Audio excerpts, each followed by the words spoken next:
దేవుని పరిశుద్ధ నామానికి మహిమ కలుగును గాక.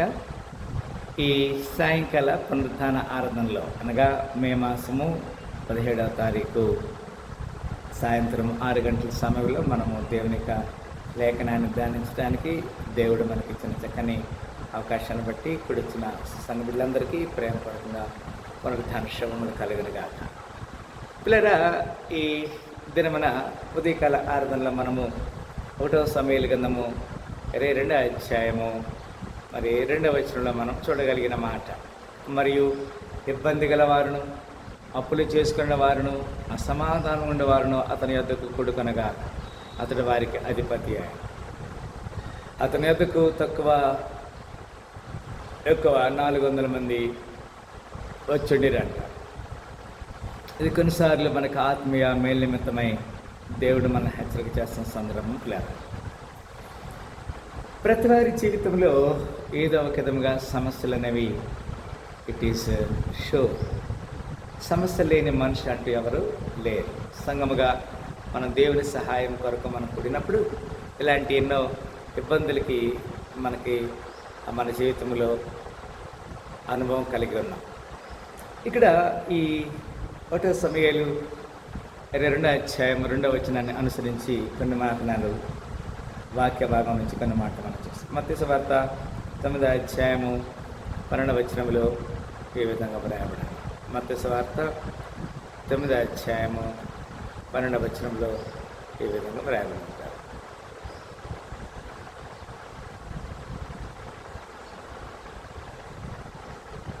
ఆయన ఆ మాటలు విని రోగులకే కానీ ఆరోగ్యం గల వారికి వైద్యుడు అక్కర్లేదని కదా ఇక్కడ ఒక మాట మనం చూస్తున్నాం. చక్కని లేఖనాన్ని, అంటే దేవుడు మనకి ఇచ్చినటువంటి ఆత్మీయ సత్యాన్ని మనం గమనిస్తున్నాం. ఇక్కడ ఏమంటాడంటే ఆయన రోగులకే కానీ మంచి వారి కొరకు ఆయన రాలేదనే మాటని మనం చూడగలుగుతున్నాము.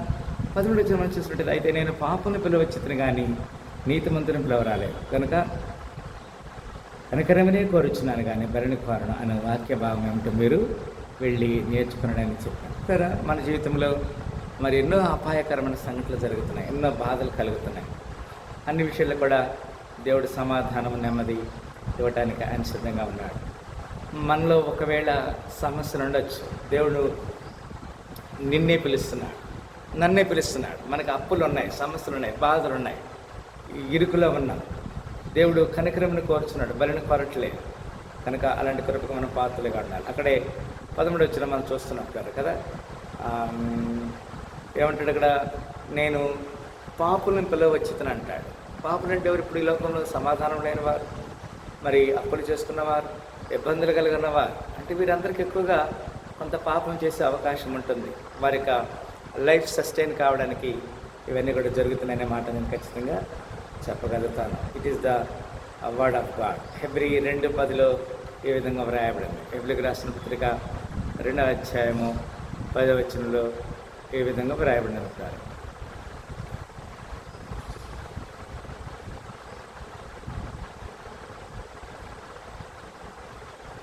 ఎవరి నిమిత్తము సమస్తమును కలుగుచున్నవో ఎవరి సమస్య కలుగుచున్నవో ఆయన అనేకులైన కుమారులకు మహిమను తెచ్చుచుండగా వారి రక్షణకర్తకు శ్రమల ద్వారా సంపూర్ణంగా చేయుట ఆయనకు తగును. కదా, ఇది దేవుని లేఖనం. సంపూర్ణంగా రక్షణలోనికి లేదా పాపముల నుంచి విడుదల కలిగించడానికి he is the person to eligible to escape and rescue out of the sins and he will give us salvation. ఆయన మనకి సంపూర్ణంగా రక్షణ మనకి దయచేస్తున్న మాట ఇక్కడ మనము గమనించాలని లేఖలో తెలియజేస్తాం. న్యాయాధిపతులు 9:4 ఈ విధంగా రాయబడింది. న్యాయాధిపతుల గ్రంథం 9వ అధ్యాయము 4 ఈ విధంగా రాయబడింది.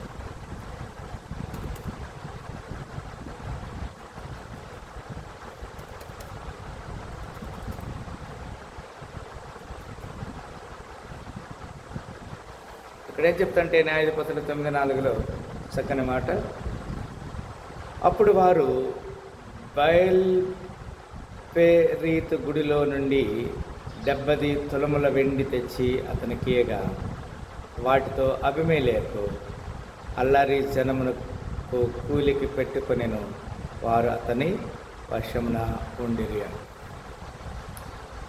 కొన్నిసార్లు అల్లరి జనం, లోకములు ఇలాంటి వారు ఎంతోమంది ఉన్నారు. అంటే మంచి కొరకు కాదు, చెడు కొరకు కూడా కొంతమంది ఉన్నారు. అలాంటి వారిని దేవుడి నాలుగు క్షమించాలని నేను కోరుకుంటున్నాను. 1 సమూయేలు 21 సమూయేలు ఈ విధంగా వ్రాయబడింది.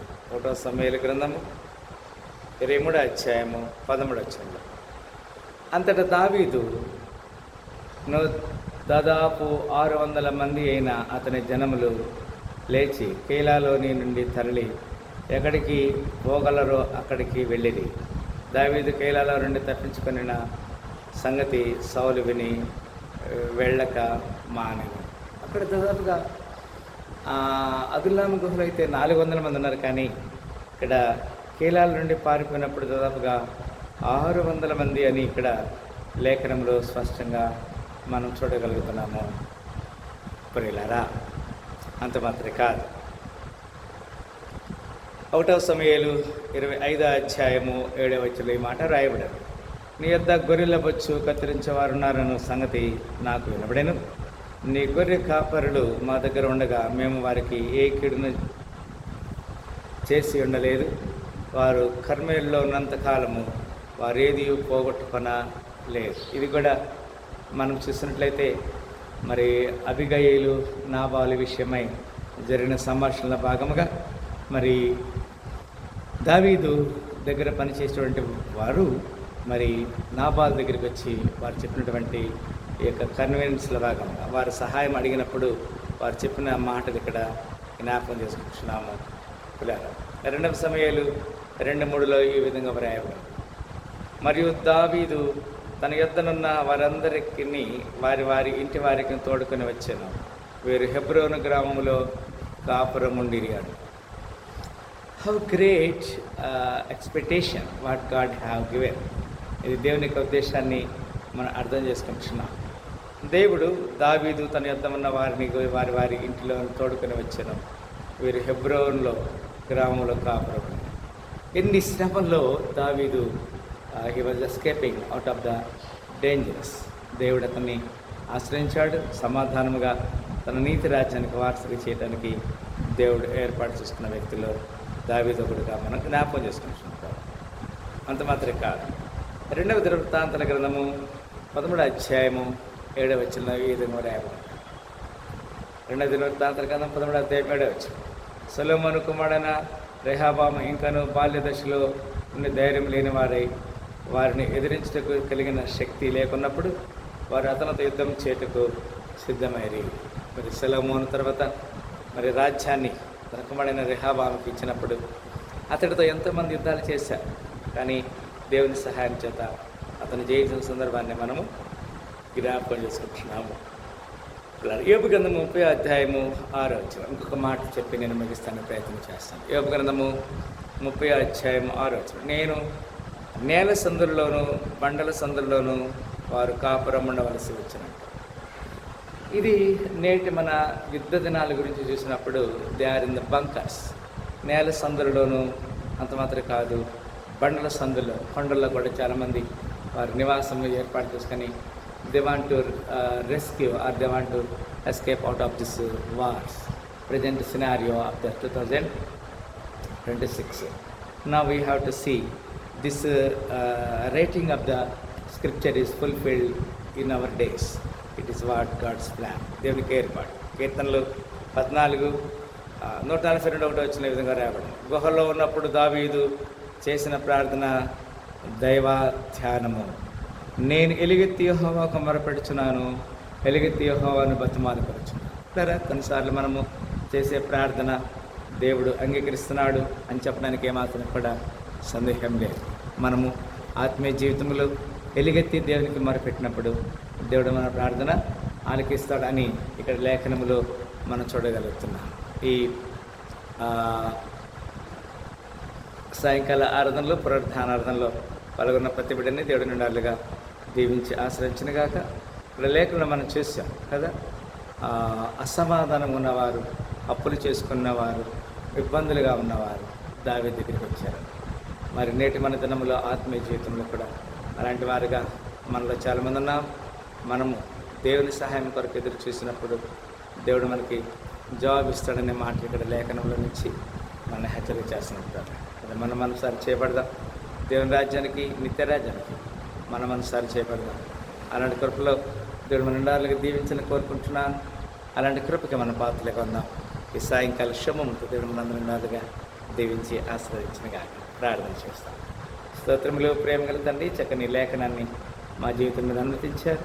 మీ సాక్షికి జీవించే కృప దయచేస్తారు. వందనాలు. మా యొక్క అనుదిన జీవితంలో మీ లేఖనం ఎంతో శ్రేష్టమైనది. మా సాక్షికి జీవించే కృప దయచేయమని ఇక్కడ వచ్చిన సంఘ బిడ్డలందరూ బట్టి వందనాలు తెలియజేస్తూ యేసుక్రీస్తు వారి శ్రేష్టమైన నామమున ప్రార్థన పెట్టుకుంటున్నాము తండ్రి. ఒకసారి యేసుక్రీస్తు పరిశుద్ధ నామములో ఈ మే మాసం 3వ ఆదివారం సాయంకాల శుభంతో మనందరినీ దీవించి ఆశ్రయించరుగా.